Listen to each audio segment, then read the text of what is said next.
Radio Network. We've been through a lot over the past year plus in our field, not even just in our field, just as human beings, living through a pandemic, just with all of the devastation surrounding us, all of the distress that was constant and chronic. So it's okay not to be okay, and being able to recognize that and seeing what can we do instead of just having to go all the time. Welcome to SEL in Action Podcast. I'm your host, Jorge Valenzuela, and this is episode 2.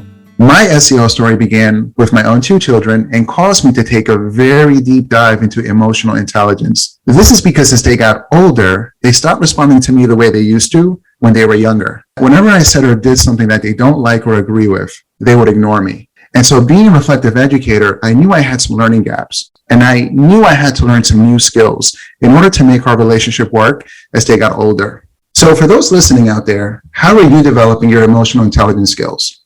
Are you aware of your emotions and the power they have over your mind, body, and behavior? And do you have a system for managing your most difficult and challenging emotions? So today, I'm chatting with Dr. Sarah Thomas, who can help us figure out where to get started in the process. Welcome to the show, Sarah. Why is it important for educators to consider their own emotional intelligence skills before attempting SEL with young people?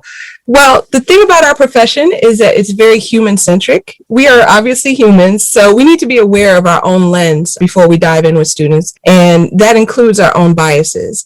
And it's important to do this to reduce any harm that we may unintentionally cause to students. We need to have a firm sense of self.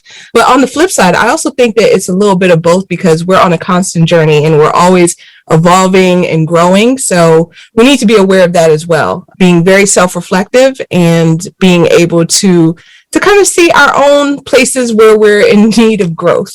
And that's something that as I've gotten older, I've just realized that you have to know yourself before you can help others. And so that's a very important point.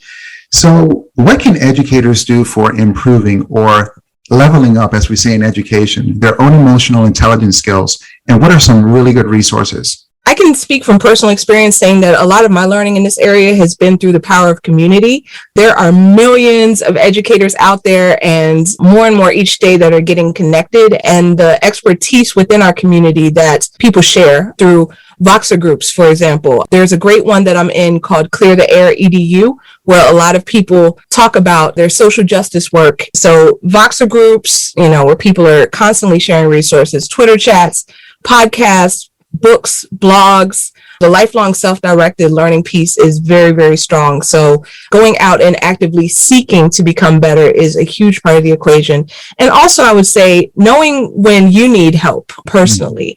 Again, going back to that whole self-awareness piece. So knowing when you yourself need help. I'm a huge advocate of therapy for anyone. It doesn't even need to be a personal crisis. Just having a therapist on deck that you can talk to, or even a trusted individual to help guide you through this journey of life, it's just an amazing thing. This just reminds me of why I had you on the show, Sarah, and why we have to get a few of these links and resources into the show notes. Now, psychologists say that labeling emotions is the first step to managing them. What do you recommend educators start doing for accurately labeling and understanding their own emotions? I would say that reflection is a valuable practice, whether it comes in the form of blogging, podcasting. It doesn't even necessarily have to be public. You can even journal if you want to keep, your thoughts private or to yourself.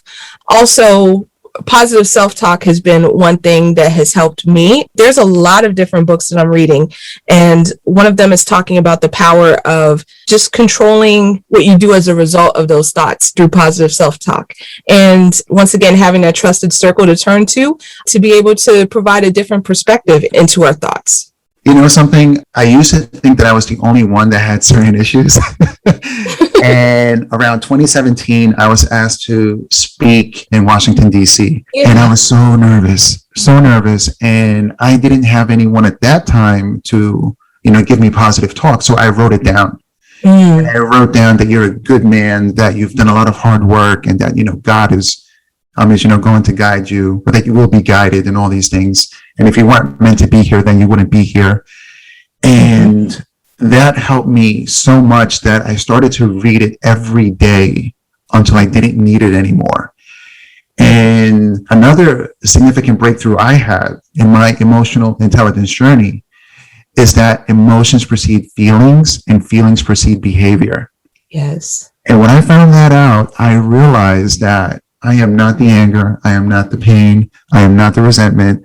I'm not even the joy. I'm just George experiencing emotions, and they come before feelings. And so once I got that piece of knowledge down, like, it was a game changer for me. So what are some good resources for learning to consistently manage our emotions right where we are in our journeys?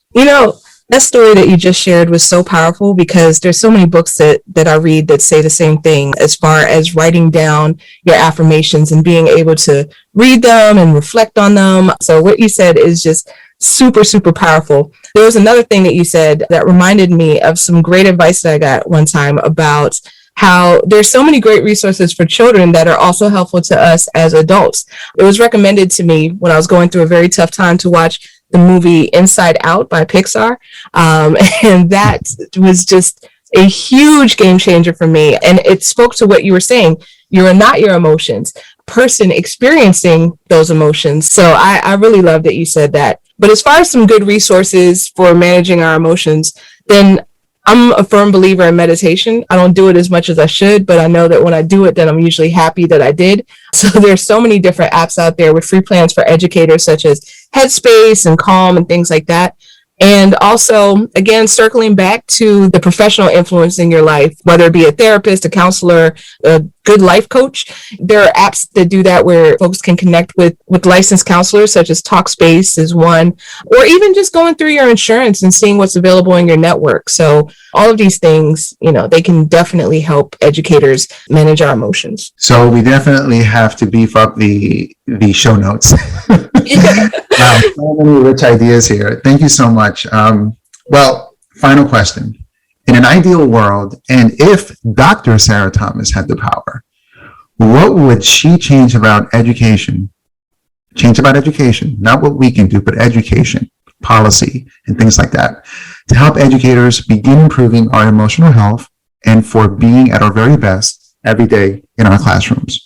A lot of it boils down to climate and culture and having the space to have open conversations.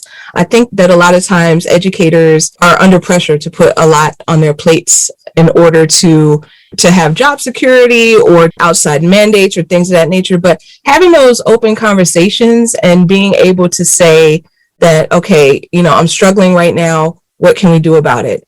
I saw an article yesterday that was being circulated on Facebook, and it had Naomi Osaka, the tennis player, and the headline was, "It's okay not to be okay."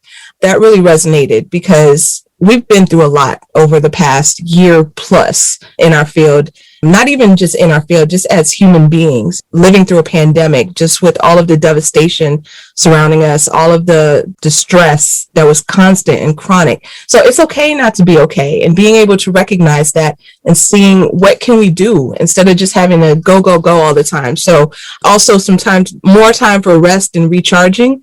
That would be something else. If I could wave a magic wand, that would be there.